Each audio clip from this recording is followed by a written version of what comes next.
All right, this is where we start this hour. The Harvard Institute is targeting its first-in-family graduate university students in Africa. The Lakshmi, Mittal and Family South Asia Institute at Harvard University will be partnering with the Pan-African Business Women's Association and I Am South African to bring a more strategic presence to their Crossroads Emerging Leaders Program on the continent. So annually, the Institute invites first-in-family graduates and students to apply for a one-year program providing students with educational resources, mentoring opportunities, Harvard affinity networks and direct connections to Harvard faculty. Let's bring in Yavi Madurai, the Executive Director of PABWA and Chair of I Am South African, and Tiara Bhatacharya, who is a Research Associate at the Lakshmi, Mittal and Family South Asia Institute at Harvard University. Ladies, to you both, a very good evening to you. Thanks indeed for joining us on the program. Let me start with you, Yavi. Tell us a bit about this program and basically who qualifies. Thank you, Griselda. So if you are between the ages of 18 and 26, if you are the first in your family to go to university, graduated university and have, which basically sounds very familiar when you speak about, South Africa and Africa, then you qualify to be able to apply. The first stage, as Tiara will tell you just now, takes a mere 15 minutes. And there's a reason for that. And she'll also tell you why it takes 15 minutes is because they try to open it up to as many people as possible. So yes, that is all you need. Oh, absolutely. Sounds fantastic. And Tiara, I think let me bring you in there. I understand there is 3 stages to the application process. Talk to us a bit about that. Yeah, thank you. Thank you for asking. So we have a couple different stages of our application process, and the goal is for at each stage of the application process, our students will receive some kind of benefit. With the completion of our initial application, which takes 15 minutes, the students will unlock access to 5 Harvard X courses. And these courses typically cost hundreds of dollars, and we're able to provide them to students free of cost, and they will be able to earn a Harvard X certificate. They can use this certificate on their resumes to build their future careers. After they qualify for the next round, we provide a skills assessment, try to unlock their thinking strategies. The next stage after that, we connect them directly to a Harvard faculty member where they interact in peer groups with students from all over the world, from Chile, Senegal, Brazil, Lebanon, India, Bangladesh, South Africa. Students will join from all over the world, interact directly with Harvard faculty members, and learn new material. Then we invite our semifinalists and finalists we provide them with internship opportunities, mentorship opportunities, and funding opportunities, which I can expand on later. Yeah, Tiara, so how does this program, support young people? I listened to the age group that Yavi was speaking about. How does this program support young people to what you said in your statement, to reimagine their academic and professional futures? Absolutely. So the premise of the Crossroads Emerging Leaders Program is that talent is distributed equally around the entire world, but money and resources are not. And because of this inequity, education turns from turns from what can be a propeller into a funnel. So our goal is to intervene in that by accessing students who come from low-income backgrounds and who are the first members of their family to attend college, to intervene in the generational attainment gap. We want to identify who we think of as the lost Einsteins, the hidden Ramunajans, the students who don't have the money, resources, and affirmation networks to believe that they can achieve all that they are capable of. And Yavi, there's no shortage, I guess, of those hidden gems or lost Einsteins in South Africa or even on the African continent. So I guess this collaboration or this partnership that you have is very important to try and find those hidden gems. Absolutely. And, for too long, Africa and South Africa being at the bottom of the world, for too long we've been left out of opportunities, premium global opportunities. Everything seems so far away. So this was an amazing opportunity to bring it and create more of a strategic positioning. So, the end of this, the closing date is the 15th of March for this particular year. In terms of June, finalists will be announced.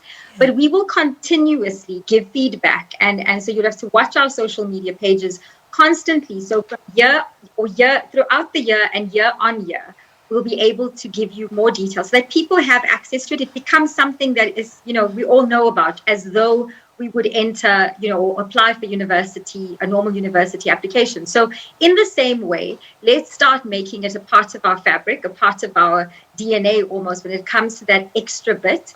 And let's give our young people these premium global opportunities or access to them, and let them explore and find out. Imagine if you and I had those kind of opportunities given to us, and the kind of networks that we would have been able to form from a Harvard perspective. So think about this. Now we can superimpose that for the next generation and make sure that we've got that talent sorted in some shape or form.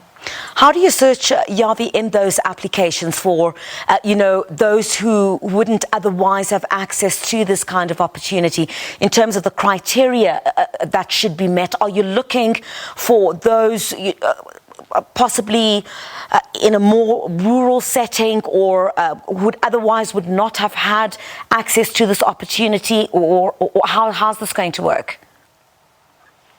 So Tiara will tell you more of the detail, but basically it's exactly what she said around, the talented. So the people who are first. So first of all, the first basic criteria is if you were the first person that went to university in your family or in your generation, you have the ability. That's the first point. If you're, in terms of age and in terms of low income background.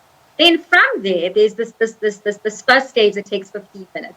And those 3 stages that she spoke about. So at every level, they look at it from a talent and in terms of that mentorship and that in that internship, in terms of where they could position them going forward.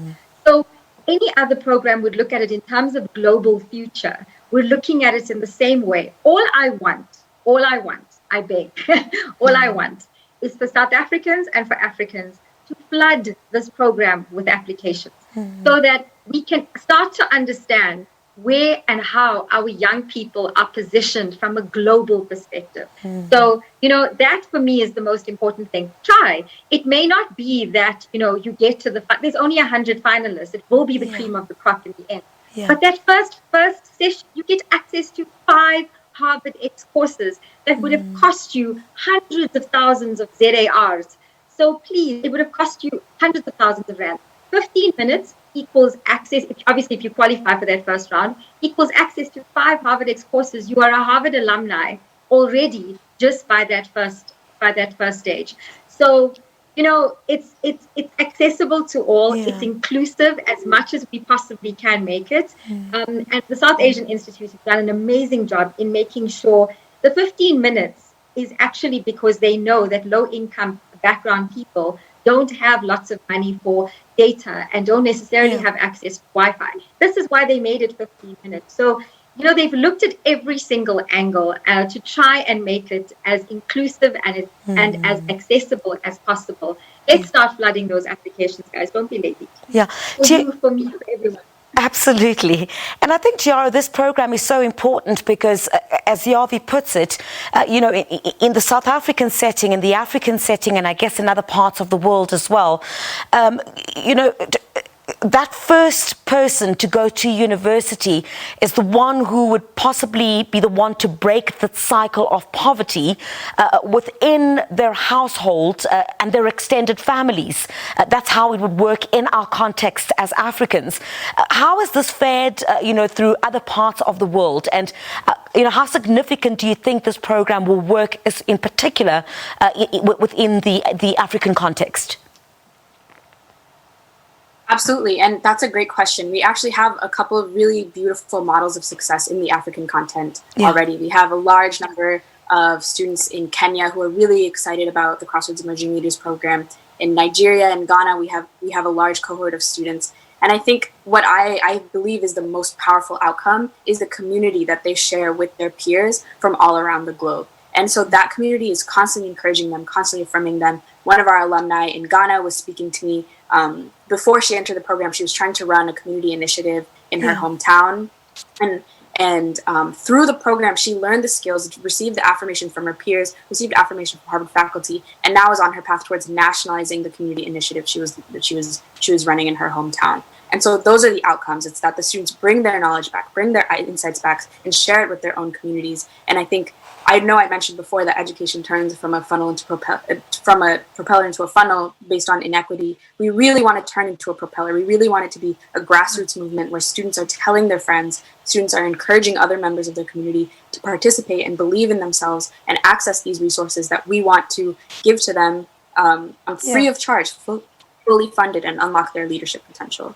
Sounds like a fantastic opportunity. Ladies, thank you very much for joining us here on the programme on SABC News. Yavi Madurai, the Executive Director of PABWA and the Chair of I Am South African, and Tiara Bhatacharya, who is a Research Associate at the Lakshmi, Mittal and Family South Asia Institute at Harvard University. Thanks for joining us here on SABC News.